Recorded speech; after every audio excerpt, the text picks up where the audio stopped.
A continuación, Nuevo Poder.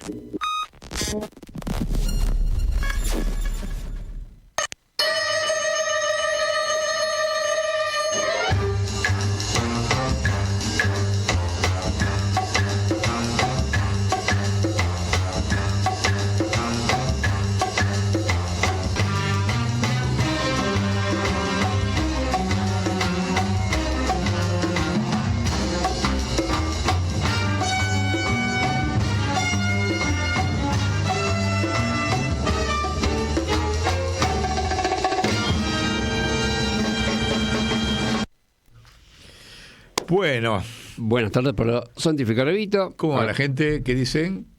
¿Todo bien? Por ahí el Enterprise saludando, el trío más mentado, diría. El trío más mentado, el trío diría el tango. Sí. Bueno, hoy ¿en qué andamos? ¿Con qué programa estamos? En el 227. 228. 220, no, 16 me dijo recién ahí. 2. ¿Qué número 3, me sé? No, decime el último 26, número, nosotros ya lo sé. 326. No, 327. 327, si el anterior era 326. El anterior era 327, sí, bueno. Bueno. Vamos a tener un contador, algo por decirlo. Tenemos que inventar algo, no puede ser que siempre el mismo papelón. Acá de este lado de la mesa alguien que sepa contar. Claro. Y listo. Solucionar el problema. Bueno, el programa es, ahí está la carátula, el 327. Estoy acá con la bufanda que me regaló, que me tejió mi vieja, la última que me tejió antes de irse para los cielos. Irán le ganó la guerra a Estados Unidos e Israel, oportunidad para la Argentina. Y ahí lo ven, que no saben qué hacer, estos dos muchachitos, que les salió todo mal. Y está la bandera de Argentina y la de Irán. La verdad que a mí me trae a la memoria el clima de época, que lo voy a trasladar, salvando las tremendas diferencias de momento, que incidió muchísimo en el peronismo y en los pueblos de Latinoamérica. Cuando Vietnam en el año 75 le gana, después de 10 años, a Estados Unidos.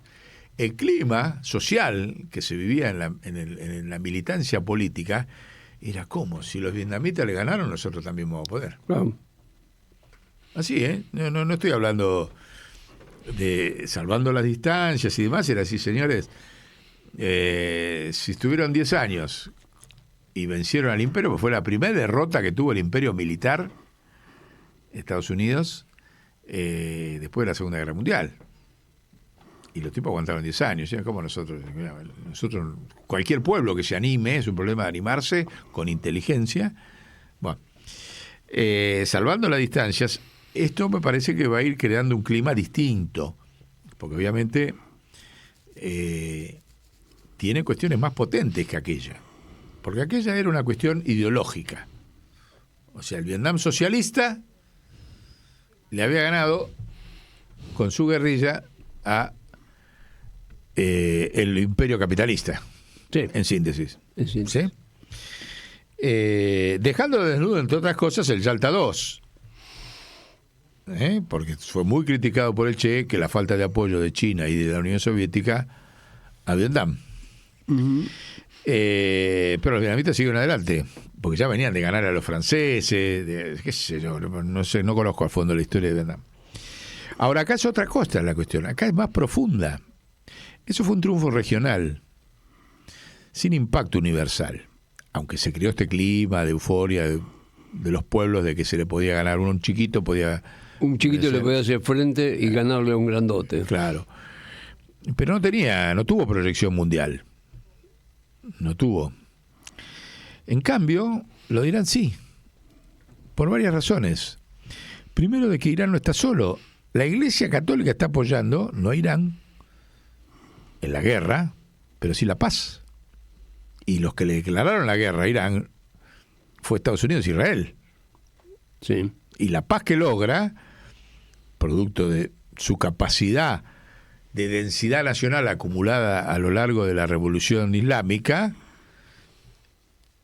es lo que le da el triunfo acá. Y cuando hablamos de capacidad hablamos integral, porque ellos no se quedan solamente en su fe y en su profunda espiritualidad religiosa en torno a Mahoma, sino que después lo transforman en capacidad social, de red social integral, de que a mí no me van a mentir, y no entran, las mentiras del imperio no entraron en la cabeza de los iraníes, no entraron. Y tampoco entraron en las cabezas de la tremenda cantidad de ejércitos que tiene de profesionales de máxima tecnología mundial. Después matar a uno, a dos, tres, pero hay miles. Y eso le dio la capacidad de utilizar la deflación mundial y la tecnología deflacionada mundial para lograr este triunfo. Sin esa capacidad de unir deflación de la tecnología, deflación de producir armas y voluntad política y religiosa, no ganaba la guerra. También tuvo alguna ayuda, que nunca se sabrá, de otro triunfador, que fueron los satélites chinos. O sea, los satélites chinos le soplaban. Están atrás de aquel árbol, Están metidos abajo de aquel, a veces, aquello, corres a 3 ovejas que están ahí, en el mar, fíjate que atrás de eso, ese cardumen viene un submarino. Todo eso se lo cantaban los satélites chinos, que nadie puede demostrarlo. Uh-huh. Y eso fue otro triunfo del sur, reservado. O sea, Estados Unidos sabe que perdió con Irán y con China. No perdió solo con Irán. ¿Sí? Y sabe que a partir de ahora ya no puede ganar ninguna guerra más. Fíjese la importancia de este triunfo universal, que fue distinto que el de Vietnam. No pueden ganar ninguna guerra más.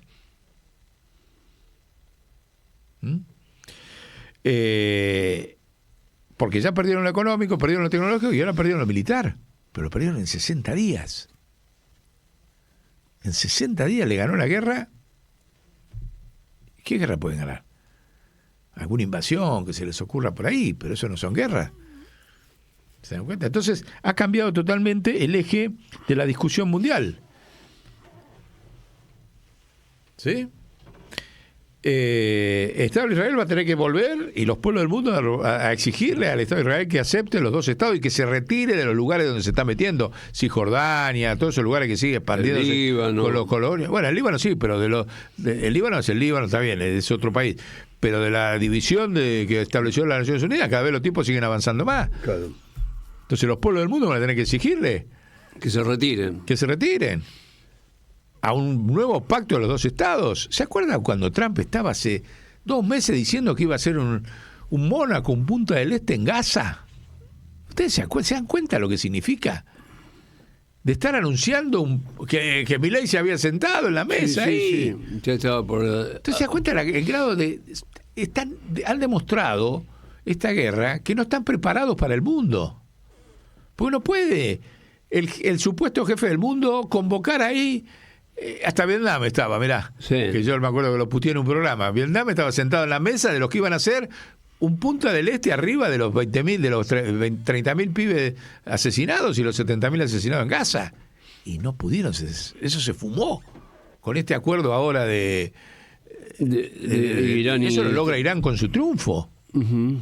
Pero se dan cuenta, ustedes dicen, ¿cómo puede ser? El tipo con tanto poder, poder y hacer este papelón de tener que rendirse a los 60 días, que vas a decir que vas a transformar un genocidio que en Mónaco. Va a hacer desaparecer, ¿cómo es? Aparte va a hacer aparecer Irán, la cultura, todo. Eso puede ser verborragia, pero el otro fue hecho, fue ahí, digo, no, acá voy a hacer Mónaco y esto va a ser una playa bárbara. Y después te terminás rindiendo en chancleta. Te devuelvo todo lo que tenés, por favor, pará. Lo que te debo, qué sé yo. ¿Entendés? Bueno, entonces... eso es un cambio histórico. Y también se acabó la guerra nuclear, porque no pudieron usar las armas nucleares contra Irán. El problema no es que si Irán quiere tener la bomba o no. Si Irán quiere hacer la bomba, no la va a poder tirar tampoco. Entonces, como saben que eso, no iban a gastar energía en hacer la bomba. Porque está demostrado de que no se puede tirar una bomba porque nadie gana. Porque no resolvés una guerra. Israel tenía 100 bombas. Y se las tuvo que comer. Y si hay alguien a quien iban a destinar la bomba, era Irán. Claro. Y Estados Unidos lo mismo. Se acabó, es obsoleto. O sea, el aporte persa a la civilización mundial ha sido el fin del el mayor temor en el mundo en 80 años, que fue el holocausto nuclear. No la tiraron ahora, no la tiran nunca más. Ya pueden ir desarmando, archivándola, porque a partir de ahora la discusión pasa por otro lado. Hay una igualdad de los pueblos absoluta. Y eso es lo que nosotros... ahora va a venir una discusión. Ahora se viene la nueva discusión de la Asamblea de las Naciones Unidas del 2009. Esto no queda acá. Ahora vamos con la discusión del proyecto del padre Miguel de Escoto, con Joseph Stiglitz. Empieza la discusión de un nuevo orden mundial, porque los problemas estructurales de la deflación mundial sin piso y la extinción de la clase media mundial que provoca eso no está resuelta, ni con la guerra ni con la paz. Esto hay que resolverlo con nuevas instituciones mundiales. En el único lugar donde están bosquejadas y aprobadas es en aquella Asamblea de las Naciones Unidas, presidida por el padre Miguel de Escoto, canciller sandinista, y dirigida por Joseph Stiglitz y 14 economistas más, de un cambio mundial en el funcionamiento del Fondo Monetario, del sistema político, de las Naciones Unidas, del Consejo de Seguridad, de la emisión de moneda, de todo. China va a tener que entrar a eso, porque China tampoco tiene propuesta para solución de este problema estructural. Esto está en la carta que tenemos ahí en la gatera. Sí. Todas estas cosas que pasan ayudan a esas cartas, que es la carta a los presidentes del Banco Central, la carta a Coso, al Partido Comunista Chino, y la carta a Peter Thiel, y otra que tenemos dando vuelta por ahí que no me acuerdo quién era. Pero bueno, y nosotros decimos, ¿por qué esto? Volvamos a la carátula. ¿Por qué esto es una oportunidad para la Argentina? ¿No? Esta debilidad. Porque tenemos que asumir que Milei no es Milei. Milei es la expresión de la visibilización final del poder de Estados Unidos y el Estado de Israel en la Argentina. No es Milei.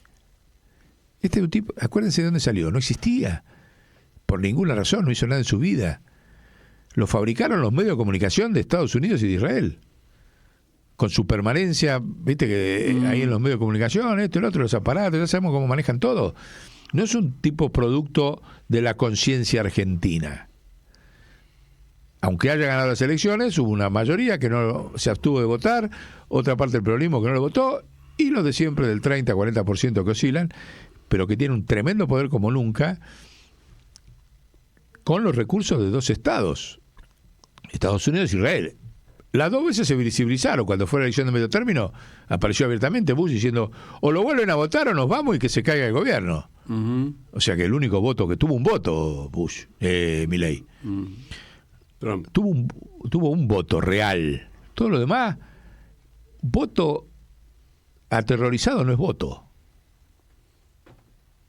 Es extorsión.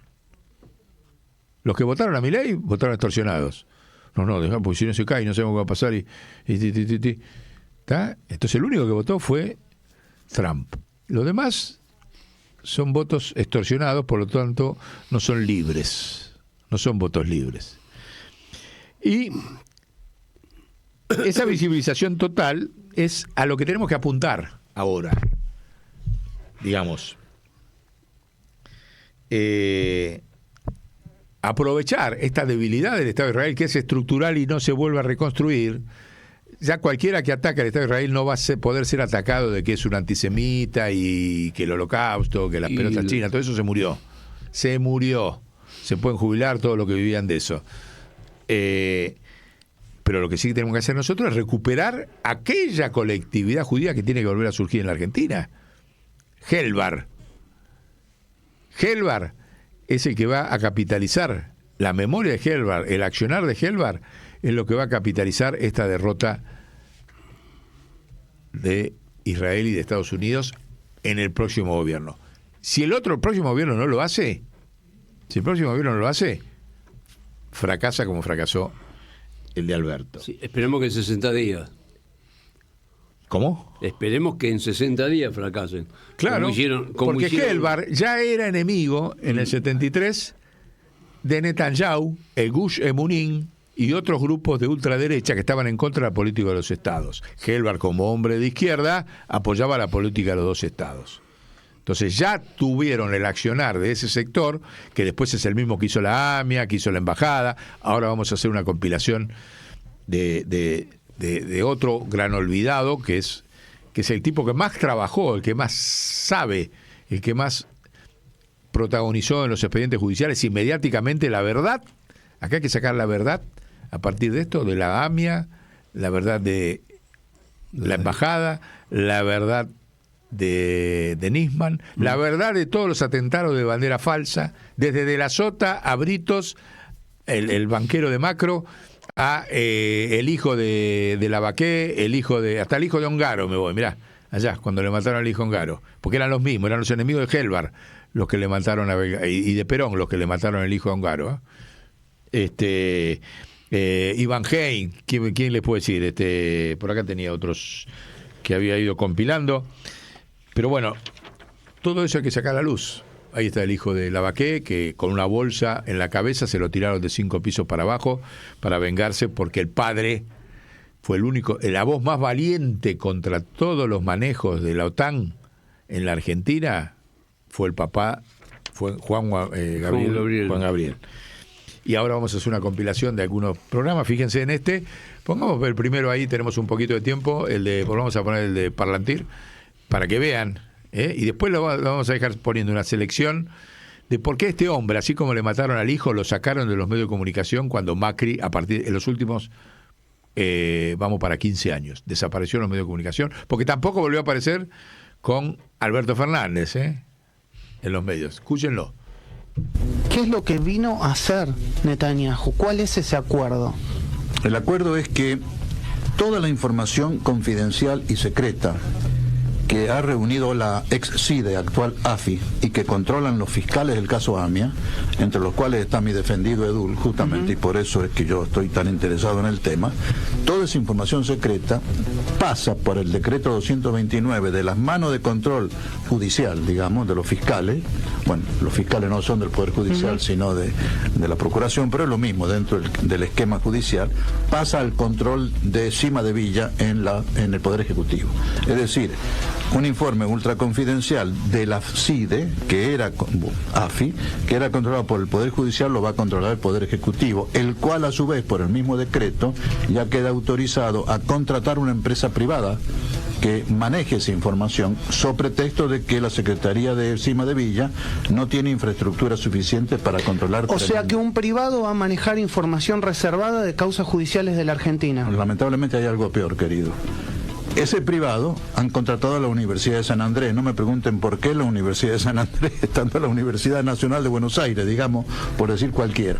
Pero a su vez, como la Universidad de San Andrés no tiene tampoco infraestructura, y le van a pagar $1.950.000 para que haga el primer ordenamiento de esta información, San Andrés contrata a una empresa internacional llamada Palantir, que hurgando resulta ser 50% de propiedad de la National Security Agency, la organización norteamericana, la repartición estatal norteamericana que controla las 16 agencias secretas de información de Estados Unidos, CIA, FBI y montones más, 50% de ellos y 50% del Mossad israelí. Esta inmensa empresa, por ley en Estados Unidos, recibe información, las embajadas norteamericanas y a su vez las israelíes de todo el mundo, tienen obligación de mandar la información sensible, como le llaman ellos, a esta empresa. Y esta empresa es la que la elabora y determina las políticas. Esta empresa es la que va a controlar nuestra información secreta del caso AMIA. Es preocupante lo que está contando el doctor Lavaqué. Sobre este tema, muy preocupante. Los primeros que pusieron el grito en el cielo fueron los de APEMIA, sí, los familiares de las víctimas del atentado por la AMIA. Berbisky en su nota también dice: detrás de eso, APEMIA ve la intención de privatizar los archivos secretos de la AMIA a manos de Palantir, una empresa de espionaje de la Agencia Nacional de Seguridad Norteamericana, la NSA, asociada al Mossad israelí. Para APEMIA, la transferencia electrónica a Israel de archivos vinculados con el Holocausto sería solo un pretexto. Se da cuenta, ¿no?, que los judíos argentinos denunciaron a Palantir como agencia de inteligencia del Mossad y de Estados Unidos. Ahora vamos a quedar escuchando una serie ahí como de 20, no sé cuántos son en total. Vale la pena, porque lo que estamos tratando de hacer es que este desaparecido de los medios de comunicación en la Argentina en los últimos 10 años vuelva a estar en la conciencia de los argentinos. Para eso lo ponemos completo, porque el hombre estuvo sentado con medio mundo, se peleó con Mauro Viale, con El Gato Silvestre, con Berkovich, con ¿Berbisky? ¿Con? ¿Berbisky? No, con Berbisky no. Es otro programa que estuvo con Berbisky, pero no él. ¿Con quién más? Lo recuperamos también a la Nata. Lo van a ver ahí. La Nata diciendo que demostrando por qué no hubo coche bomba. O sea, la versión oficial está negada por la Nata en su libro, que ¿saben quién lo editó? Planeta, y nunca más lo volvió a editar. Mira. La misma editorial que ahora está sacando un montón de libros antimontoneros, como este que sacó ahora la periodista esta, la O'Donnell. Sí. ¿Sí? Que millones de libros. Ahora resulta que nunca reeditó a la Nata, con un judío de Estados Unidos, donde demuestran científicamente que están cada vez en estos videos, porque lo dice y lo dice públicamente en sus programas, antes de ser lo que se transformó, antes de venderse por 30 millones de pesos por mes. Entonces está demostrado de que es todo mentira, y esa mentira hay que sacarla a la luz ya, para seguir debilitándolos en la Argentina. Si nosotros queremos aprovechar esta derrota en Medio Oriente, tenemos que destruir todas las mentiras judiciales que hizo el aparato del Estado de Israel, el aparato de los Estados Unidos, en torno a las causas que debilitaron a la dirigencia argentina. La AMIA, la Embajada, Irán y los simulacros de accidentes o de suicidios que no se investigaron. Hay que reabrir todo, empezar de nuevo y hacer todas las pruebas que Lavaqué acá explica que se negaron a hacer. Porque el ocultamiento de la verdad de los responsables está en eso. Y acá lo van a escuchar ustedes. Entonces, de repente, este señor, pasaron dos cosas. Le matan al hijo, al mejor estilo, igual que lo mataron al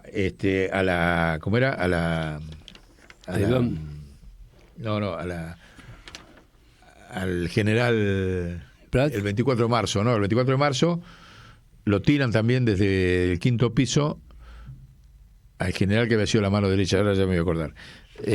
Había sido la mano derecha de Perón en el exilio durante un periodo, ya lo voy a encontrar. Bueno, es un modus operandi que ellos tienen. Después lo mismo con la secretaria esta, que era la secretaria de Loyoma, también, o con Jorge Castro, todos tirados así de 5º piso para abajo. Es un modus operandi que tienen los servicios cuando necesitan eliminar a alguien y que quede que fue suicidio. ¿Sí? De la misma manera le mataron a Lavaqué el hijo, y después lo borraron de la comunicación. Por eso hay que ponerlo. Y si nosotros lo decimos acá, es porque vamos a seguir trabajando todo el año este tema, y el próximo gobierno, si no quiere fracasar, tiene que tener como eje, y tendría que empezar a hacerlo ya, en lugar de estar discutiendo pelotudeces de interna, de si es este, es el otro. Tendríamos que estar haciendo un congreso peronista, y lo vamos a hacer nosotros en nuestro congreso peronista 109, de la doctrina de defensa nacional para neutralizar este accionar internacional dentro de la Argentina. Porque eso haría Perón como militar.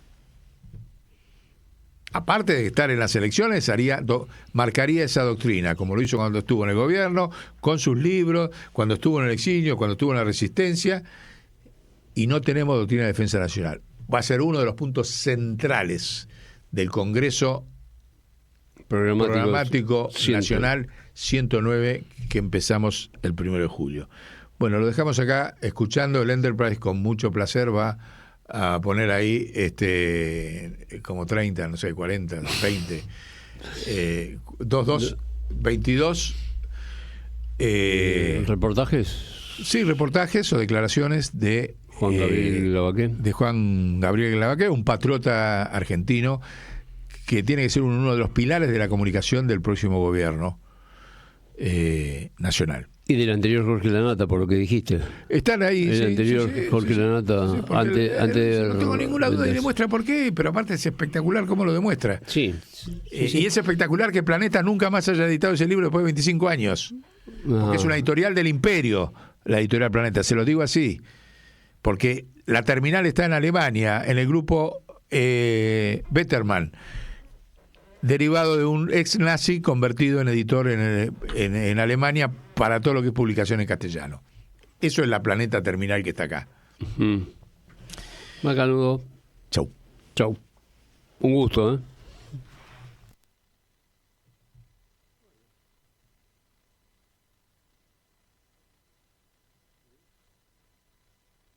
También decían que lo había puesto en la embajada de Israel, que también lo voló Israel. ¿Quién dijo eso? Los investigadores que decían que en la embajada de Israel también fue un autoatentado. No vayamos a los extremos absurdos, Chiche. No, por eso digo hubo camioneta. Pero no hubo camioneta, pero la AMIA voló. La AMIA voló, pero no hubo camioneta. Entonces estamos todos fabricando una discusión sobre cimientos falsos. Está bien, pero a ver, no quieren investigar. ¿Y que Estiuso elaboró esa teoría de la camioneta? Estiuso, claro. Estiuso es el que toma el informe de la CIA y el Mossad donde dice que existió la camioneta. Es opinable. Empezó la Policía Federal. ¿Sabe por qué me llamó? La Policía Federal empezó la investigación. La Policía Federal. Ahí empezó la investigación. La Policía Federal es la primer pericia donde dice que hubo camioneta, no da una sola prueba. La Gendarmería se basa en esa pericia. La camioneta existió, la camioneta la vendieron. Ahora, si voló o no la AMIA, digamos, todo indica que aparentemente no hay camioneta. Que la había vendido a una persona. Sí, todo lo que usted quiera. Cuando se arma una explosión con un coche bomba, el chasis del coche bomba queda. ¿Dónde está el chasis de la camioneta? ¿Usted lo que insinúa que esto fue un autoatentado? No, ¿quién dijo eso? Pero digo, a ver, ¿cómo aparece el explosivo que vuela la AMIA? La AMIA voló, 85 personas murieron. ¿Qué cambia que haya habido una camioneta o que haya habido un contenedor? Por eso estaba Canor Edul, claro. Cliente estaba. ¿Cómo no me va a importar si dicen que Canor Edul compró la camioneta, le puso el explosivo, se le entregó a... Pero no, Canor Edul no la había comprado. El otro tema, el chofer Berro, que dicen que vino del Líbano y... El chofer Berro, con documentación que yo he aportado a la causa, que me ha enviado el gobierno libanés al pedido del embajador de acá, el señor Berro murió 2 meses después del atentado a la AMIA en el sur del Líbano. Así que se suicidó en el atentado a la AMIA y murió 2 meses después. ¿Por qué no investigan esto? Yo le voy a explicar lo siguiente. En ese mundo la gente muere 3 veces, muere 4 veces, la gente viaja a determinados lugares que no viaja. Digo, me extraña. Digo, no le voy a explicar a usted cómo se maneja el mundo. Convengamos que en este mundo se pueden armar... El señor Estiuso, es funcional a determinadas operaciones, a determinados gobiernos. Digo, bueno... Pero entonces usted me está dando la razón. No, yo no le doy la razón. En este mundo se puede armar una causa como el de la AMIA falsa. A ver, lo que es concreto, la AMIA voló y 85 personas murieron. Eso no hay ninguna duda. Y lo otro concreto, no quieren investigar. Hay 2 pistas, y usted sabe, muy bien las conoce. La pista siria y la pista iraní. ¿Ninguna más? No, hasta donde yo conozco había 2. Y la pista de la conexión argentina. Las 2 están montados sobre la camioneta, ese es el tema. No, está bien, pero yo conozco 2 pistas. ¿Sabe por qué la camioneta? Porque los únicos que hacen autoatentados con coches bombas son los musulmanes, o los árabes, si usted quiere. Entonces, para poder echarle la culpa a los musulmanes, a los árabes, a algunos de por ahí, la tesis mía es la siguiente. Yo le he presentado al señor fiscal y al señor juez 14 fotos de 14 atentados con coche bomba en el mundo, en donde en los 14 está el resto del coche bomba. Muy deteriorado, muy arrugado, abollado, pero está. En este caso no está. Y todo lo que el fiscal aduce que es prueba de que era un coche bomba son trocitos pequeños, salvo el motor, que ha sido tan grosero es esa prueba que el Tribunal Oral Federal que intervino la desechó como prueba, la anuló, no tiene ni pie ni cabeza. Lo que queda son pequeños trocitos de chapa, el filtro de nafta del motor, que suman en total 6%. Yo he calculado 6%. Gabriel Levina, judío, investigador del tema, calcula 7%. Me voy a conceder el favor de decirle, bueno, está bien, 7%. Siempre queda del 30 al 80% entre la estructura retorcida y los trozos que se esparcen. Acá no hay nada. Entonces lo que insistí yo es que dónde está este chasis, esta base, y el perito de parte de la DAIA, el comandante de Gendarmería retirado Osvaldo Laborda, me contestó que no se veía los restos del coche bomba porque la explosión había sido tan grande, la carga de explosivo tan fuerte, que el coche bomba, los restos quedaron enterrados 3 metros bajo la vereda, lo cual es un disparate mayúsculo, pero bueno, sí señor, está bien. En ese caso pido que se excave en la vereda de la AMIA para desenterrarlo. El fiscal me dijo que no hacía falta porque ya estaba aprobado, entonces recurrí a la Comisión Internacional de Derechos Humanos en la OEA para que le exija al gobierno que se excave, y esto lo hizo el fiscal. La comisión mandó un exhorto, un oficio al juez, y el juez al fiscal, y el fiscal dijo que si se llegaba a excavar donde había sido la explosión, se podía derrumbar el edificio actual de la AMIA, lo cual es otro disparate, porque si hubo coche bomba, la tráfica entre la punta del motor de delante y la caja donde se pudo haber puesto la explosión tiene aproximadamente 3,50 metros. Si chocó contra la pared, como dice la Policía Federal, toda la historia oficial, el cráter está 3,50 aparte, separado de las paredes de la AMIA, no se puede derrumbar nada. Pero entonces la suerte vino en nuestra ayuda, Dios es grande, y en ese momento la Municipalidad de la Ciudad de Buenos Aires anunció que había comprado lo que se llama un georradar. Es un aparato muy pequeño, casi como una cortadora de césped, si usted quiere, que al pasar por la superficie del piso puede detectar metales hasta 30 metros bajo tierra. Y como esto se trataba de metales enterrados, pedí de que se le pidiera a la Municipalidad de la Ciudad de Buenos Aires prestado este aparato y que se pasara por todo el radio de la vereda de la AMIA para detectar si estaba. Y el fiscal dijo que tampoco hacía falta porque estaba demostrado que el coche bomba existió. Nosotros hicimos un trabajo de investigación de varios meses después del atentado, en el 94, y publicamos en su momento un libro que yo nunca quise volver a reeditar y no voy a volver a reeditar. O sea que no te estoy vendiendo el libro, realmente me importa un pomo. Si querés fotocopiarlo o conseguirlo a donde puedas, el libro no está en ningún lado, que se llama Cortinas de Humo. Yo tengo un ejemplar solo, mira, es este. Bueno, Cortinas, que en su momento editó Planeta, salió en diciembre del 94. ¿Te acordás que el atentado contra la AMIA fue en el 94, a mediados del año? En julio del 94. Desde ese momento hasta hoy no se avanzó nada en la causa. Lo único que pasó en la causa es que fue operada, que fue manipulada, que sufrió intervenciones de todo tipo a nivel internacional, que sufrió presión de Estados Unidos, presión de Israel, presión de distintos lugares. Y ahora, hace días, ¿qué fue lo que pasó? Empezó un conflicto con Irán por un pedido del fiscal que fue ratificado por un juez. El fiscal se llama Nisman y el juez se llama Caricoba Corral. Yo no sé cuánta gente habrá leído el informe del fiscal, pero yo terminé de leerlo hace unos días. Son 801 páginas. También son 800 páginas de nada. Pero lo interesante del dictamen del fiscal, que termina ratificando el juez, es que toda la información es vieja. De esas 800 páginas del fiscal Nisman hay más de 200 dedicadas a contar historia del terrorismo. Todos los testimonios que cita son de iraníes disidentes, que son ex miembros o de inteligencia o del gabinete de lo que era el gobierno del Shah. ¿Te acordás que en Irán estaba el Shah Reza Pahlavi, que fue tirado por una revolución islámica, una revolución integrista, que en su momento encabezó el ayatollah Khomeini, y ahora, bueno, es otro presidente? Pues fíjate que el año pasado Nisman tuvo el mismo modus operandi. Anunció como nuevo algo que estaba en la causa hace años. La historieta esta del conductor suicida. Dijo Nisman el año pasado que encontramos al conductor suicida que se llamaba Ibrahim Berro. Según estas 800 páginas que me tuve que leer de Nisman para contártelas, Nicolasa Romero, que es la única persona que vio la tráfico, después vamos a hablar de eso, porque nunca hubo una tráfico. Pero bueno, Nicolasa Romero, una enfermera de la policía, que es la única persona que aparece en el expediente diciendo que la vio, dice, viendo un identikit de este Ibrahim Berro, que es más o menos parecido, pero que no lo podría asegurar. Esa es la única prueba que Nisman tuvo para hablar del caso Berro. El caso Berro fue un invento del FBI, y Berro se transformó en radicheta.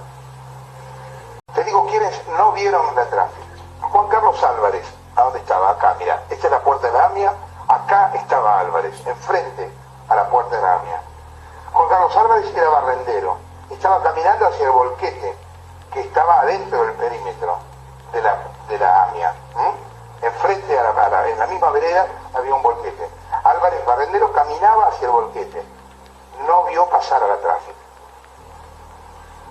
Daniel Joffe, el segundo, el electricista. Joffe está acá, mira. En este auto que está acá. Joffe estaba parado al lado de su auto, tratando de arreglar el carburador de su Renault 20. Estaba a menos de 15 metros de la puerta de la AMIA, con el auto ubicado según el sentido del tránsito, o sea, para allá. Como el auto estaba para allá, él miraba para acá, o sea que estaba mirando a la puerta de la AMIA. Tenía un buen campo de visión a través del vidrio de parabrisas delantero. Miró 2 veces a la puerta de la AMIA porque en ese momento estaba buscando a alguien que lo ayudara para arreglar el carburador del auto. Nunca vio el coche bomba. Rosa Barreiro estaba acá. Esta es la puerta de la AMIA. Acá estaba Rosa Barreiro con su hijito, Sebastián, que murió. Estaba a menos de 5 metros de la puerta de la AMIA. Estaba caminando de espaldas a la puerta en ese momento. Nunca vio ni escuchó ni el motor de la Traffic ni el chirrido de los neumáticos. La Traffic, acordate, teóricamente se subió a la vereda antes de explotar. Bueno, jamás la vio, su hijito murió ahí. Sebastián se llamaba, tenía 5 años. Bueno, según el fiscal Nisman y el juez Canicoba Corral, el atentado se planificó en Irán en el año 93.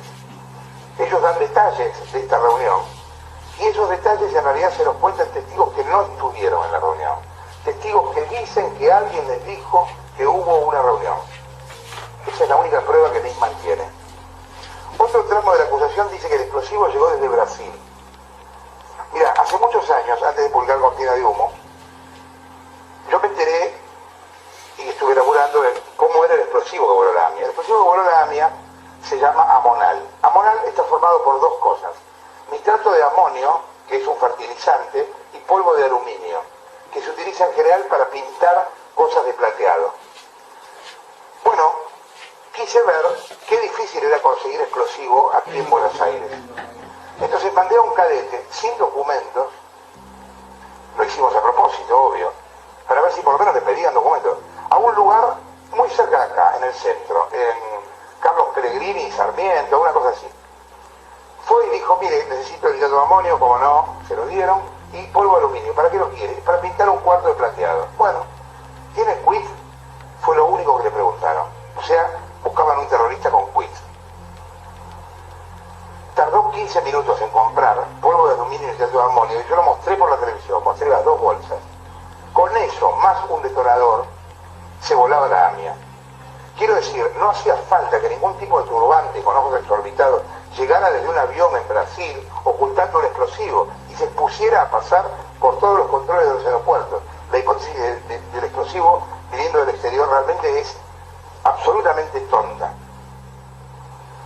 Tanto se preveía la reapertura de la causa Nisman, que ya estaba cerrada por inexistencia de delito. ¿Cómo le suena esto, doctor Lavaque, usted que lo ha seguido pormenorizadamente? Me parece de las situaciones y de las noticias más graves de la Argentina en los últimos tiempos. Creo que no hemos calibrado hasta dónde llega la gravedad de esta situación, porque yo coincido con ustedes, la gran prensa ha ocultado la realidad. Más grave aún que la reapertura, o agregándole gravedad, está la aceptación de la Cámara de Casación de que la DAIA sea querellante. Es decir, hay una denuncia del fiscal Nisman sobre la presidencia de la Nación, que ya sabemos toda la historia que ha tenido en el orden judicial, pero la DAIA no tiene ningún interés legítimo jurídico en ser querellante, y sin embargo la Cámara de Casación le acepta la pretensión de ser querellante. Lo que sucede, señores, hay que decirlo de una vez por todas. Y que son los que van a aportar ahora los testigos. La DAIA va a aportar testigos, impulso, ¿no? etcétera. Lo que sucede es que estamos en una penetración del lobby norteamericano israelí tremenda, que vienen por todo, que el gobierno lo está aceptando, y mientras, voy a atreverme a decir esto, mientras la señora Patricia Bullrich sea ministro de Seguridad o ministra de Seguridad, estamos en peligro de una penetración gravísima, en donde este episodio de la reapertura y el nombramiento de la Daya como querellante es nada más que un eslabón de la cadena. El doctor Leopoldo Moró, que es un hombre serio y un experto abogado y político, hace meses que ha denunciado que la señora Patricia Bullrich ha permitido que 6 espías israelíes del Mossad ingresen a la AFI nuestra y dirijan operativos de inteligencia. ¿Cómo? Pero eso es grave. Eso es gravísimo. En la AFI están espías internacionales. Hay 6 espías israelíes del Mossad que Patricia Bullrich ha aceptado que ingresen a trabajar como asesores de la AFI y son los que están dirigiendo toda esta campaña. Pero eso no es, eso no es una intromisión extranjera en temas de interna del país.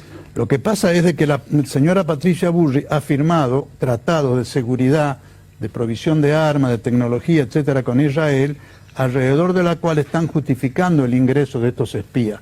Es más, el propio embajador israelí, hace poco tiempo, pocas semanas, ha reconocido oficialmente que Israel ha mandado ya 2 misiones de veteranos militares disfrazados de mochileros sin frontera, así le llaman, que están actuando, uno en La Matanza, compañera Magario, y otro en San Miguel, adoctrinando niños pequeños sobre todo el tema de la... Esto mismo lo repite Shimon Peres, que era el primer ministro israelí, y el señor Yitzhak Rabin, que lo asesinan un año después, que era el presidente, lo confirman a la tarde, diciendo fue Irán, fue el Hezbollah.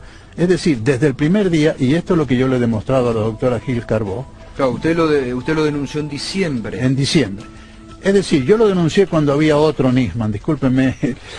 Nisman, mientras estuvo con vida, fue el victimario de gente inocente porque siguió este informe y por ese motivo inculpó a gente inocente. Y según lo que usted está comentando, Nisman entonces siguió ese mismo informe que en el año 2002 le habían entregado a Toma, vía Estiuso, y que se había...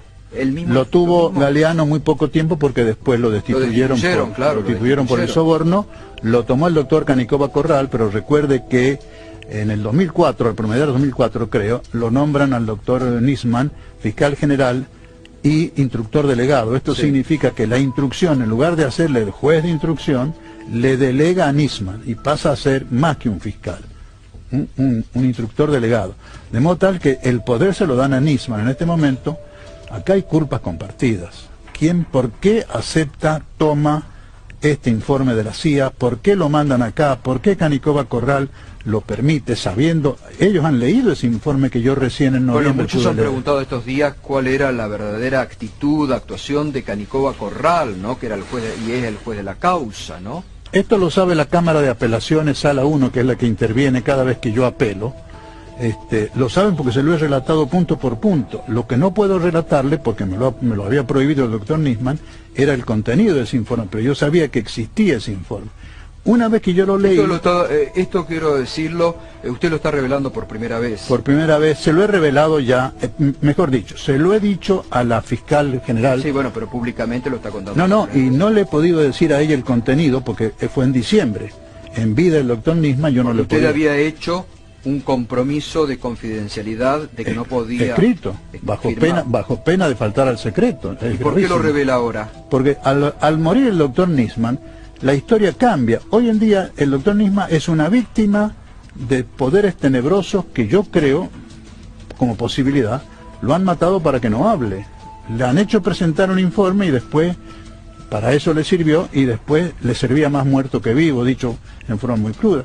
Hoy cambia la situación y la víctima es el doctor Nisman. De modo tal que en homenaje a los familiares que sufren... con la muerte de Nisman? ¿Perdón?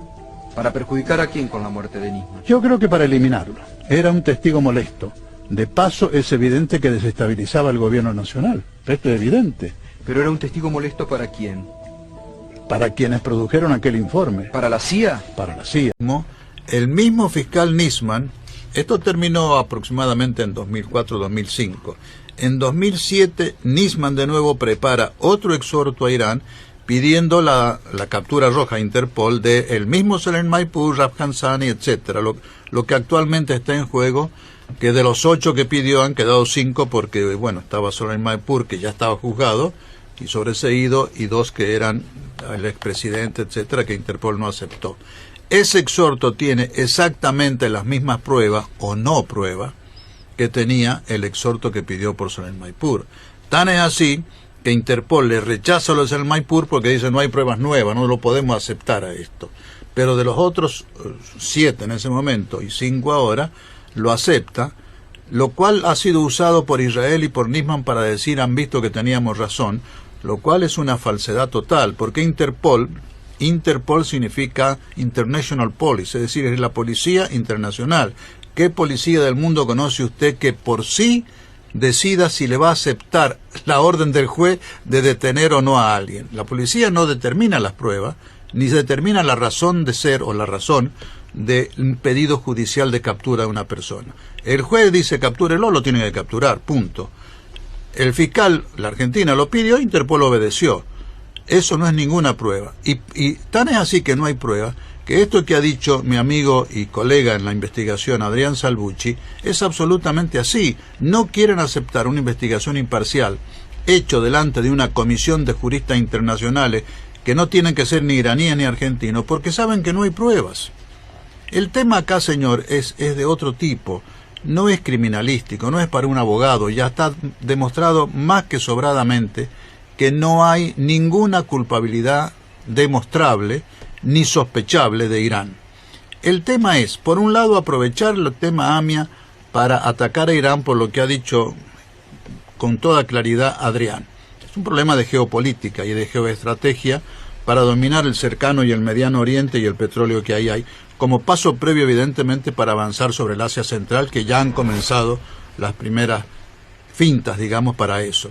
En segundo lugar, acá en la Argentina les viene muy bien esta seguidilla de atentados, embajada AMIA, porque con esto logran desestabilizar la situación política argentina, quedar como víctima en la Argentina y preparar, esto es una posibilidad, pero hay que decirla, yo además de abogado soy político, he tenido cargos políticos como usted ha dicho, tengo la obligación de mirar para el futuro y prever.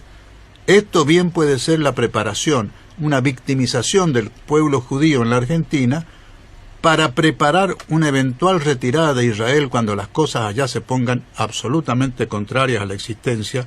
Israel es un estado inviable en Medio Oriente, nunca va a poder subsistir en paz, y yo creo que deben estar pensando en una retirada disimulada, preparada, y si hay un país en el mundo donde pueden recalar los judíos que salgan de Israel eventualmente, ese país es la Argentina. Gracias por haber estado. Buen día, Juan Gabriel, ¿cómo estás? Quique te habla. ¿Qué tal, Enrique? ¿Cómo estás? Bien, ¿qué decís vos? Juan Gabriel, la noticia de hoy, Clarín te estoy leyendo, los fiscales del caso AMIA admiten fallas y ya revisan toda la causa. Estamos hablando de los 3 fiscales que aparecen en reemplazo del fallecido Nisman, Sabrina Namer, Roberto Salum y Leonardo Filippini. Acá están hablando de que hubieron un montón de testigos sin escuchar, que la AFI, la Agencia Federal de Inteligencia, tiene un montón de documentación que jamás en estos 22 años fue incorporada a la causa, y que hablan verdaderamente de revisar toda la causa. ¿Esto es posible a esta altura? ¿Estos fiscales, según tu opinión, están actuando honestamente o están siendo unos nuevos instrumentos más para que nunca se llegue a la verdad? Lamentablemente yo dudo de que vayan a revisar realmente toda la causa, porque es lo que acabo de decirles. Si querían revisar la causa, yo desde hace 1 año y moneda, desde que están ellos, al mes siguiente de asumir, allá por abril del año pasado, comencé a pedirles que reexaminaran lo que había hecho Nisman, y que lo hicieran porque estaba demostrado, y yo lo he demostrado en la denuncia que hice contra Nisman, de que no era Nisman, era la CIA a través de Estiuso y la CIDE nuestra, la que le dictaba a Nisman lo que tenía que hacer. Nisman iba a la embajada norteamericana a que le revisaran los escritos y se los corrigieran. Entonces les he pedido que revisaran algunas cosas que hizo Nisman, como por ejemplo negarse a ver si está los restos de la tráfico enterrados. Y me han contestado estos fiscales 4 veces ya que no. Les he pedido entrevista personal desde hace 1 año y medio, no me la conceden. Entonces yo dudo mucho. Y cuando le tomaron declaración a Menem, a Carlos Menem, por lo que había dicho en el tema de su hijo, de que a su hijo lo mató el Hezbolá, qué sé yo, que se lo había contado Ditela, aquella mentira que se largó Menem, una de tantas, inmediatamente yo pedí que se lo indagara, se lo hiciera declarar como testigo a Menem. En el caso de Amia lo citaron, Menem se evadió, yo le empecé a preguntar, no quiso contestar, y ellos, en lugar de exigirle que respondieran, clausuraron el tema o cerraron, dijeron que lo volverían a llamar, y ahora han sacado una declaración llamándolo de nuevo, pero a declarar por escrito. Los abogados le fabrican una declaración por escrito y va a terminar todo ahí. Yo creo que es una farsa más, lamentablemente. Usted, digamos, después de tantos años, ¿tiene esperanza que se sepa la verdad? No.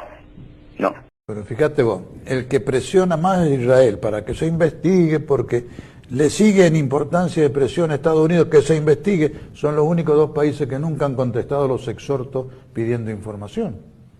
Y no mío o tuyo, de Nisman. A Nisman no le contestaron a Canicova Corral. Sí, mira, una de las noticias con el caso Nisman, mira, lástima, todos estos recortes los tenía para mostrártelos, pero dice Estados Unidos interrumpió el intercambio de datos financieros por el caso Nisman. Claro, porque ellos dicen que la UFI, la Unidad Financiera de Investigación Internacional, le mandó a la Argentina los datos de la cuenta secreta de Nisman, pero se lo mandó como información reservada. Y acá el gobierno la dio publicidad. Bueno, puede ser, pero... A ver, entonces, pero lo mandó como información reservada, lo dio a publicidad y dejó muy mal parado a el exfiscal Nisman. Pasaría lo mismo, la información reservada, que es secreto de Estado, si se da a conocer, ¿a quién va a dejar muy mal parado? ¿A Irán? Seguro que no. ¿A Libia? ¿A Líbano? No, seguro que no. hay 3 países y nada más. Es lo mismo que está diciendo Menem. ¿A qué país se va a dejar mal parado? A los 3 países que dice Menem, que son los mismos. Hay una alianza, yo lo he dicho varias veces, anglosajona israelí, es decir, Estados Unidos, Gran Bretaña, israelí, que está actuando muy fuerte sobre la Argentina para condicionarla. Esto está muy claro. Hay 6 puntos que vendrían a ser 6 brazos de una misma tenaza polifuncional, digamos: deuda externa, AMIA, embajada, Malvina, Patagonia y droga. En esos 6 puntos o conflictos que tiene la Argentina están actuando coordinadamente fuerzas norteamericanas, británicas e israelíes. Y ahora el expresidente Menem dice: yo el tema AMIA no puedo hablar porque tuve reuniones previas con los servicios secretos de Gran Bretaña, Estados Unidos e Israel. Entonces, esto se cae de Maduro. Y ahora dice Menem, no porque es secreto de Estado. Si es secreto de Estado, ¿sabes lo que quiere decir? ¿Qué quiere decir? El secreto de Estado es una ley especial, la ley de seguridad, en el cual se declara que algo es secreto de Estado cuando pone en peligro o las relaciones internacionales de la Argentina o la seguridad nacional. Vos podés tener un secreto profesional. Yo como abogado supe algo de Zulema, no lo puedo decir. Eso el juez me puede liberar. Pero el secreto de Estado lo determina el presidente y lo levanta el presidente, porque es muy delicado. Entonces, si Menem dice, yo me enteré, pero es un secreto de Estado, me enteré como presidente, quiere decir que... Pero él mismo lo determinó como secreto de Estado cuando era presidente. Es lo normal, eso es normal, tiene facultades. Pero ¿qué está diciendo? Era tan grave que ponía en peligro, esta es la traducción, que ponía en peligro o las relaciones internacionales... Yo tengo aquí el original en inglés del mail que el secretario general de Interpol entre 2000 y 2014, Ronald Noble, le envía al ministro Timerman. Y si uno coteja, yo tengo anotado acá las fojas del documento de Nisman, donde Nisman dice que Timerman, por orden de la presidenta, planteó el levantamiento de las alertas rojas, con las fechas que también menciona Noble en su carta, ve que Nisman tergiversó absolutamente el contenido de las posiciones del ministro Timerman en esos temas. Menciona en la foja 121 y en la foja 212 de su informe una visita de Timerman a Interpol en mayo del año 2013, donde Timerman planteó, según el fiscal, el levantamiento de las alertas rojas. Y sobre esto dice el secretario general de Interpol: usted solicitó que Interpol dejara en claro que todos los esfuerzos de parte de la Argentina y de Irán para cooperar en la causa AMIA en formas concretas no debe afectar la validez de las alertas rojas de Interpol. Usted dijo en forma explícita que la presidenta Cristina Fernández de Kirchner, usted como ministro de Relaciones Exteriores y todo el gobierno argentino permanecían comprometidos 100% con la permanencia en efecto de las alertas rojas de Interpol. Después, en la foja 120 y 213... Primer término. Es un libro absolutamente esencial el que escribió el doctor Juan Gabriel Lavaqué, que se llama Embajada AMIA, verdad o fraude, porque este es el atentado terrorista que está más contaminado e intoxicado de corrupción de la historia del mundo, debo pensar en alguna medida. Primero buscaban una pista siria. A los pocos de ocurrido el atentado, en julio de 1994, buscaron una pista siria. 10 años se pasaron tratando de armar la pista siria. El juez Juan Galeano fue filmado cometiendo a un reducidor de autos, Carlos Tejeldín, diciéndole que va a tener $400.000 para que haga un falso testimonio. $400.000 que, según se dice, se cree, fueron provistos por el entonces presidente de la DAIA, el señor Rubén Baraja, que luego terminó siendo preso porque quebró su banco, el Banco Mayo, y el principal damnificado fue su propia comunidad. Por supuesto, están procesados junto con Rubén Baraja y junto con Galeano, el expresidente Menem, todos por encubrimiento. Después dijeron, bueno, no, la pista siria, 10 años, imposible, tenemos que buscar una nueva pista. A partir de que asume Néstor Carlos Kirchner en 2003, dicen vamos a pasar a la pista iraní. Entonces la pista iraní, y ahí Néstor Kirchner, con Cristina Fernández de Kirchner, y Jorge Tayana, candidato ahora junto con Cristina para la senaduría en la provincia de Buenos Aires, en septiembre del 2006 mantuvieron una reunión secreta con las 8 principales organizaciones sionistas mundiales y algo prometieron. Fue una reunión cerrada en el Waldorf Astoria de la ciudad de Nueva York. Pero ni bien volvieron a la Argentina en octubre, lo despacharon al entonces fiscal Nisman, a Langley, a Virginia, donde está la sede de la CIA, y volvió con todas las pruebas contra Irán. Pero ¿qué pasa? Esas pruebas nunca pudieron definirse. El único pedido que le hizo a Interpol el señor Nisman al principio, en el año 2005, fue que arrestara al ex embajador iraní en la Argentina, Hani Soleimanpour. Lo arrestaron los ingleses, lo entregaron a la justicia británica y le dijeron, señor Nisman, me manda las pruebas contra este señor, así se lo puedo expatriar y usted lo mete en cana.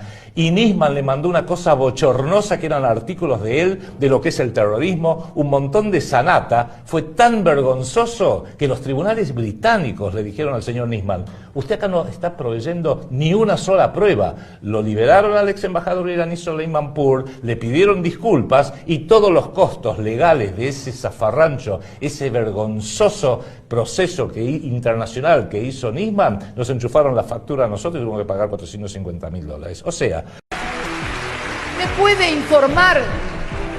¿Me puede informar por qué el Estado de Israel no reclama por la embajada? Hay una sentencia. Esa sentencia determinó cuál es la materialidad del hecho y la imputabilidad. Es decir, quiénes eran los culpables, y encontró culpable a un grupo, Hezbollah, parte de la yihad islámica. Esa sentencia está publicada y es cosa juzgada. Pues no se resolvió nada. Se ordenó, creo que se ordenó continuar la investigación. Doctor, en este caso entonces, ¿no se puede hablar de cosa jugada en la causa Embajada de Israel? No, evidentemente que no.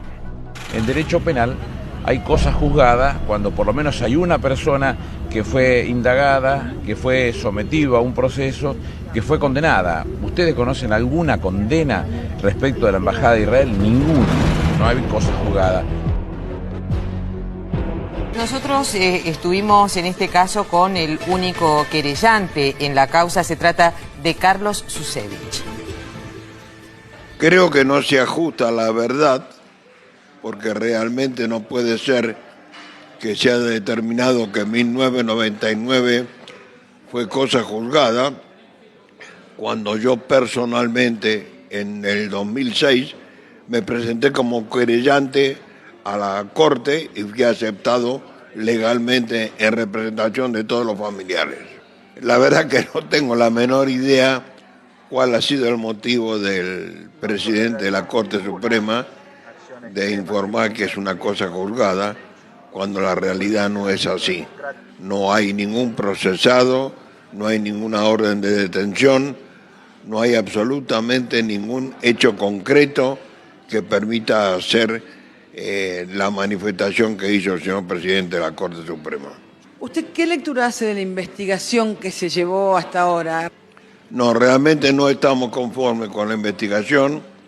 Solicitamos primero que nada que sea declarado de lesa humanidad, porque realmente fue un atentado de lesa humanidad, y exigimos que realmente se haga la investigación real y concreta, especialmente tomando en cuenta que estimamos que hubo una conexión local que colaboró para facilitar el atentado. Y bueno, en base a todo esto, le dice que ya que está demorando tanto, ya que la salud de Zulema se está deteriorando tanto por su negativa, voy a declarar, y dice concretamente, ratifico que yo sé que lo mataron en un atentado a mi hijo, ratifico, o digo, sé ahora, digo ahora que sé quiénes son los que lo mataron, cómo lo mataron y por qué. A ver, dijo, sabe quién lo mató a su hijo, cómo lo mataron a su hijo y por qué mataron a su hijo. Sí, tal cual. ¿El expresidente de la Nación sabe esas tres cosas? Sí, así lo dice. ¿Qué más dijo en el escrito? Hay un punto aparte, número 4. Sí. Esto no lo puedo revelar porque es secreto de Estado y me enteré por ser presidente del país exclusivamente. Número 5, o número 5, perdón, el mismo criterio, para mí, yo lo interpreté así, el mismo criterio de no revelar por ser secreto de Estado, usé en el tema donde se juzga el encubrimiento del caso AMIA. A ver, la interpretación que yo le di, cuando leí eso, vos le habrás dado la interpretación que correspondía al momento de escribir la presentación judicial.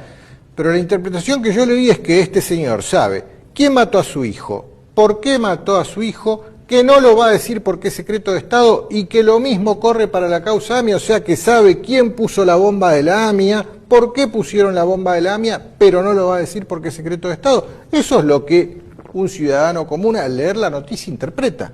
Bueno, a ver, en el tema AMIA, encubrimiento, no él, pero sí su apoderado, que es el doctor Daer, en ese caso, dijo en nombre de él que él no podía revelar los secretos del caso porque los había conocido en reuniones previas que había mantenido con los servicios secretos y los nombró, Estados Unidos, Inglaterra e Israel. Es decir, CIA, MI6 y Mossad. Esto está muy claro. De modo tal que si él sabe secreto que le dijeron estos 3 servicios secretos extranjeros y no los puede revelar, es porque son muy gruesos esos secretos. Ahora, ¿no se puede a través de la justicia pedir que se libere del secreto de Estado la declaración del expresidente Menem? Bueno, en el caso AMIA, el tribunal oral que juzga hasta ahora no ha pedido eso y está en su derecho pedirlo y yo yo opino que está en su deber hacerlo. No lo han hecho. Porque a diferencia de Zulema, para decirlo en términos muy comprensibles, Zulema no arruga nunca. Y Menem es como un acordeón. Depende de quién lo apriete y cómo lo aprieten, el sonido que emite. Él estuvo de acuerdo conmigo en una reunión privada en su casa, en donde estuvieron sus 2 abogados, su hija Zulemita y la pareja de su hija, en donde yo dije todo esto y él me lo reconoció, incluso aceptó, y sus 2 abogados, los 2 abogados de él, de confianza de él, el doctor Pedro Baldi y el doctor Luis Daer, otro hijo de sirios. Y le dije todo esto y él estuvo de acuerdo y cambiaron Hezbollah por Yihad Islámica. Le digo, bueno, por lo menos Yihad Islámica no existe, es una entelequia, pero Hezbollah sí es un partido político. Y cuando se fueron los 2 abogados, que fueron los que lo presionaron para que aceptara esta tesis, más que presionaron, le propusieron decirlo. un poco lo increparon que por qué había escrito al juez que él sabía quién se lo mató y cómo se lo mató. Y una vez que lo increparon, lo apretaron, como se dice comúnmente, los miró y dijo, bueno, ¿y qué hago ahora? Así, textual. Entonces el doctor Pedro Baldi tomó la palabra y le dijo, bueno, decí que el canciller Di Tella un día te informó que las cancillerías extranjeras le habían comunicado que probablemente había sido el Hezbolá. Yo me opuse, cambiaron a Hezbolá por Yihad, se fueron los abogados y quedé con él, su hija Zulemita y la pareja de Zulemita, y le dije, yo voy ahora a decirte en confianza, casi como en familia, yo a los Menem los conozco hace 50 años. No he sido nunca amigo de ellos, pero de Zulema desde hace 50 años. Desde las recepciones en la Embajada de Siria que íbamos juntos. La campaña del 88, ella vino y habló en mis actos. Ella, personalmente, con el micrófono en la mano, hablaba en mis actos. De modo tal que le dije, yo me siento comprometido con Zulema, por lo menos. Vos no podés decir esto. Vos tenés que volver a decir la verdad. En todo caso, decir que no podés dar detalles por la seguridad de tu hija, si querés, de tus nietos. Y me lo aceptó. Lo que ocurre es que 3 o 4 días después Zulema me habló y me dijo, tened cuidado, que lo han vuelto a apretar y ha vuelto a la teoría anterior del Hezbolá.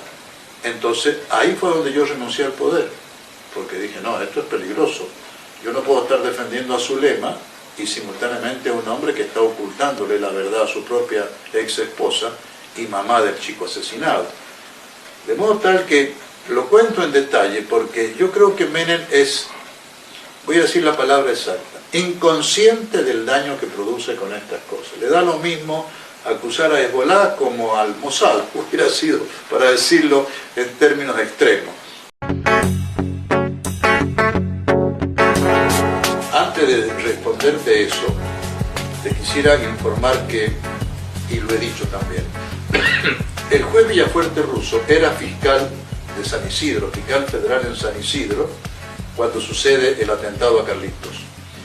Y no existía un juzgado federal penal en San Nicolás, existía uno solo para todos los fueros.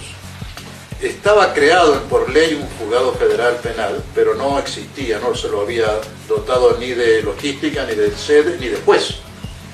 Menem, por allá por agosto del 95, 4 meses después de que le maten el hijo, crea el juzgado, lo dota de logística, de material, de sede, y lo nombra, lo asciende al fiscal Villafuerte Russo, a juez de instrucción federal, y lo nombra en este juzgado a cargo del tema de su hijo. Desde entonces, si uno sigue la trayectoria de los dos, nunca Menem ha protestado cuando Villafuerte Russo arbitrariamente desechaba pruebas de atentado. Nunca las pidió.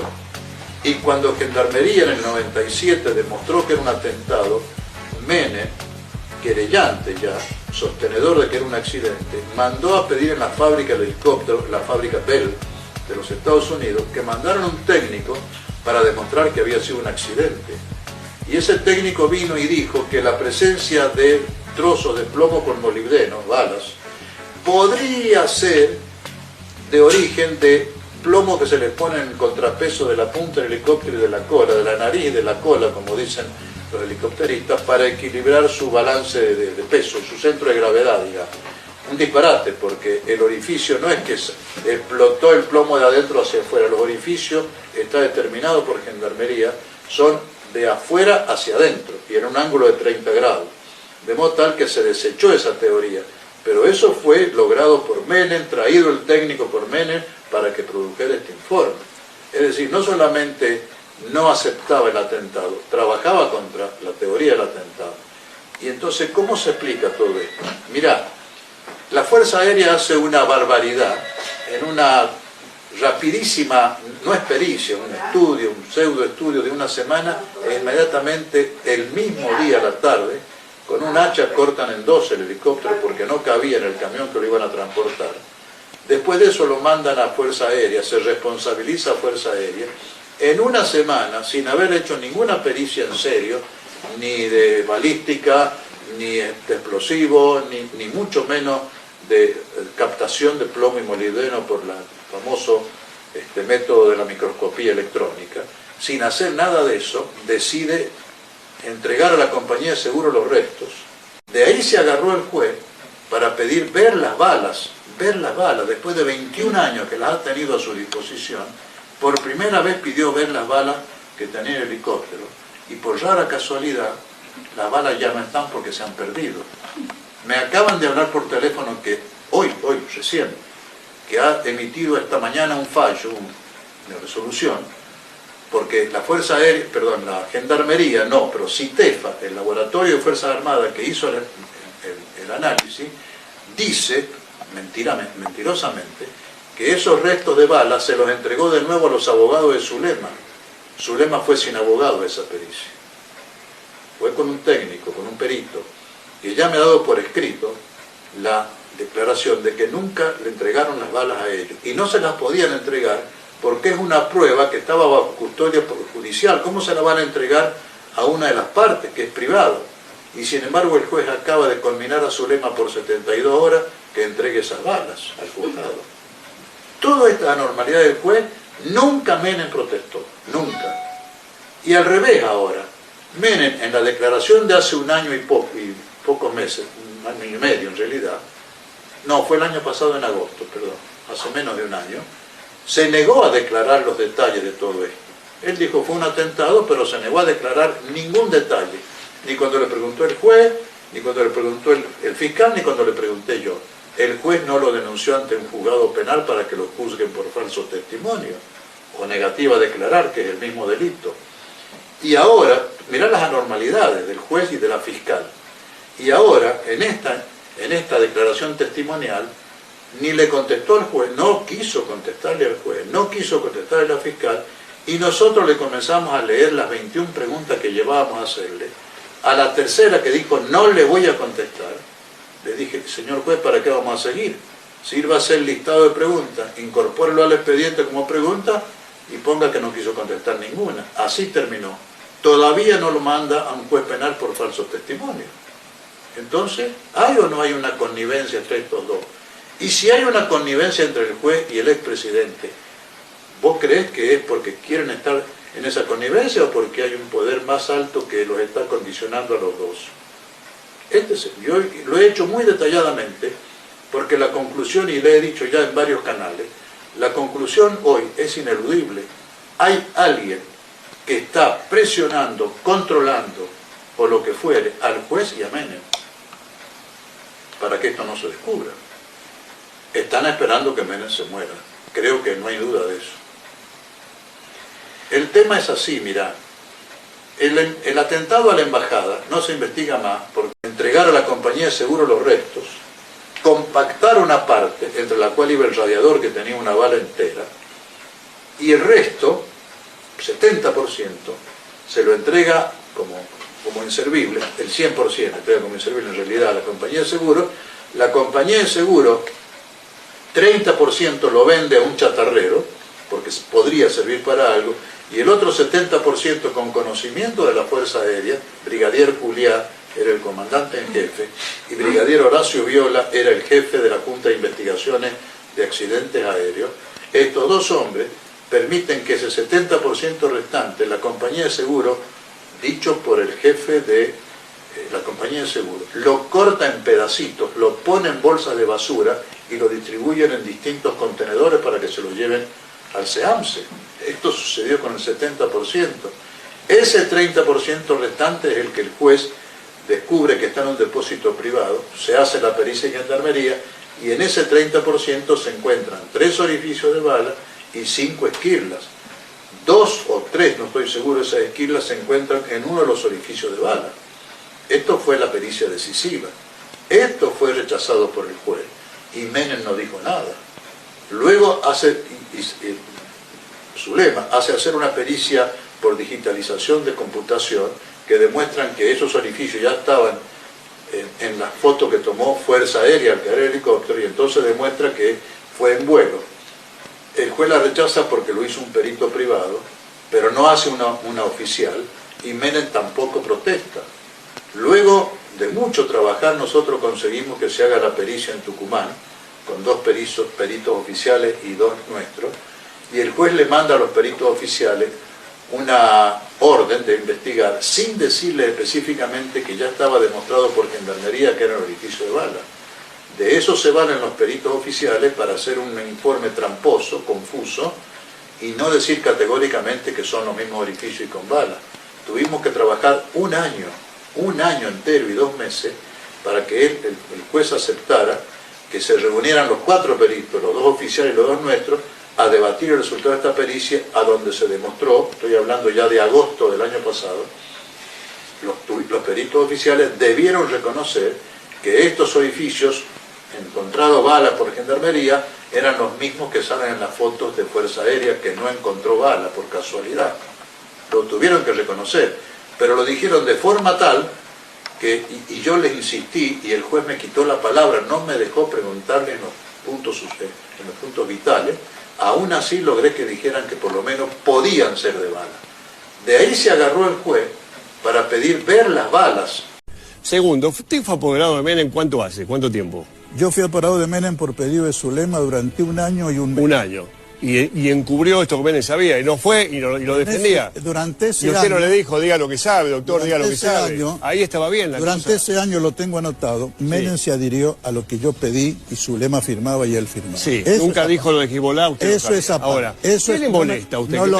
No lo meta Hezbollah. Le pregunto, no, permítame preguntar lo que yo quiero. Que se defienda Hezbollah. No, a usted lo que le molesta es que le metan a Hezbollah. No, lo que me molesta es que desvíen el tema. No, le estoy preguntando, doctor. No me molesta. Pero que se defienda Hezbollah. Le toca la palabra Hezbollah y usted sale y dice... Que se defienda Hezbollah, no me desvíe, está desviando el tema. Usted defiende a Hezbollah. No, esto no es leal. Y le quiero decir esto, 92 y 94 Hezbollah puso la bomba en AMIA en la embajada. ¿Cómo que no existía en el 95? No me interesa en este momento. Ah, no, pero eso no me interesa, no, dejémoslo claro. Hezbollah voló la AMIA en la embajada. Que usted lo defienda porque concurra con esa ideología, problema suyo. Tengo alguna experiencia en debate parlamentario, no me desvíe el tema. No le desvío nada, digamos la verdad. A usted le molesta Hezbollah, le molesta eso. Al parte. No, aparte no, ya lo reconoció. ¿Por qué el juez entre los dos están ocultando desde hace Defienda 21 Hezbollah, años? Pero diga, yo soy pro Hezbollah y se acabó, doctor, y discutimos. Hezbollah no tiene nada que ver, quieren desviar el tema. Por eso han metido a Hezbollah, para tirar una bomba de estruendo y desviar el tema de que el juez y Menem, en un acuerdo tácito al menos, no digo más, están ocultando la verdad desde hace 21 años. No se lo cree ni su nieto, doctor, perdóneme con todo cariño. ¿Perdón? No se lo cree nadie, eso está diciendo usted. Que lo que no están ocultando... me lo deja demostrar con esta... Yo que conozco su ideología y lo conozco hace tanto tiempo... Me lo deja demostrar con sé que usted defiende a Hezbollah y le molesta cuando dicen de Hezbollah. ¿Qué tiene que ver Porque Hezbollah si hubieran dicho Al Qaeda, usted se hubiera cagado, perdón con la expresión, cagado de risa, lo hubiera dejado hablar a Menem. Le tocaron Hezbollah y usted dice, no existe en el 95. En el 92 reconocido metió la bomba en la embajada. ¿Se acuerda, Arroyo y Suipacha? ¿Por qué no me sostiene eso? Está falseando la verdad usted. Que ¿Y quién puso la bomba en la embajada? Este es el escrito que Dígamelo, por favor. Este es el escrito que llevamos firmado Zulema y yo. Están las 2 firmas. Pobre Zulema, no la metan esto. Íbamos a leer para que Menem contestara. Por favor, le tocó la No quiso contestar ninguna pregunta, lo cual es un delito de falso testimonio. Por favor, doctor. Que no vamos a denunciar porque Zulema no quiere que le transformen esto en un escándalo familiar. Zulema no quiere que le transformen esto en un escándalo familiar. Ya lo hizo que usted. Conteste estas preguntas Menem, que no es cierto que surgieron por Hezbollah. Esto lo llevábamos firmado, escrito, firmado, y se lo entregamos al juez cuando el doctor Menem se negó a contestar estas preguntas. Terminó, le agradezco. No las contestó, han quedado en el expediente. Acaba terminado, Están tratando, usted es muy amigo del juez, y está tratando de ayudarle al juez. El potencial económico argentino, sus recursos y la proyección marítima antártica presentan a este país como un territorio codiciado. Desde el año 16, en que la CONVEMAR, Convención de Naciones Unidas para los Asuntos del Mar, nos concedió 1.700.000 kilómetros de soberanía marítima sobre plataforma continental y 4.900.000 y tantos mil más de explotación económica exclusiva, la Argentina ha pasado a ser el país más importante en cuanto a riquezas marítimas controladas exclusivamente por él. Sin embargo, la actual administración parece verse urgida de realizar negocios instantáneos. Porque queremos crecer más rápido, queremos reducir la pobreza más rápido.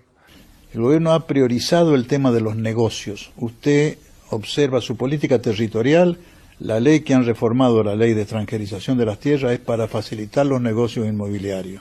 Y un país no es una sociedad anónima. Por supuesto que hay que crear un clima de negocio, pero el objetivo de la política de un país, y mucho más la geopolítica, no es hacer negocio.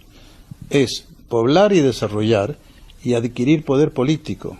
Todo esto en un contexto donde el gobierno argentino no ha dado respuestas sobre el destino de los 44 tripulantes del submarino argentino Ara San Juan. Mauricio Macri es el representante, diríamos, en el poder de los intereses no solamente de Estados Unidos, sino de lo que es el imperio anglo-americano-israelí, ¿sí? Lo que es Estados Unidos, Inglaterra y Israel. Aquí tenemos un nuevo componente en esta nueva parte del siglo, porque los ingleses estuvieron siempre acá tratando de tener la Argentina, que es la incorporación de Israel como socio estratégico en la política exterior de los Estados Unidos en relación a la injerencia de la Argentina. Entonces, esto es gravísimo. Lo que está sucediendo en estos momentos es una imposición de Israel que tiene en este gobierno dos ministros propios, que son el de Medio Ambiente y el de Derechos Humanos, que son directamente dependientes de la Embajada de Israel y de la DAIA. Entonces, lo que nosotros estamos viendo es un avance en todos los aspectos de Israel en la Patagonia, de las palabras que ha dicho el rabino Berman hace días, que esta en realidad es la tierra prometida, es decir que estamos ya al alcance de ser considerados una Palestina. ¿Por qué la Patagonia es un lugar que tiene tantas amenazas militares? Tenemos una base de la OTAN en las Islas Malvinas, tenemos la posibilidad de la instalación de una base estadounidense en Tierra del Fuego, y ahora parece que hay otras amenazas más. ¿Qué pasa en la Patagonia? Porque la Patagonia es uno de los pocos lugares del mundo que tiene un futuro promisorio, pero que no está, yo diría, racionalmente ni mínimamente habitada y aprovechada por la Argentina. Entonces, los ojos de todos los avaros del mundo, avaros de territorio, de riqueza, de poder político y de poder estratégico, de bases estratégicamente ubicadas para, en definitiva, tener una hegemonía mundial, todos esos ojos, digo, están centrados no en todos los terrenos del mundo, están centrados en donde hay este tipo de interés estratégico. Por eso están centrados en el Amazonas también, en la Patagonia. Están centrados por otro motivo, por la presencia de petróleo y el lugar estratégico que tienen en el Medio Oriente. No es casualidad que hayan creado el Estado de Israel, etcétera, etcétera. Y poco a poco uno se va dando cuenta que están centrados también en Asia Central. Todos los países turcomanos, que eran de la Unión Soviética antiguamente, Turquistán, son todos 5 stan. Porque esto es el contrafrente, digamos, entre el punto de encuentro o de guerra futura entre China y la influencia norteamericana.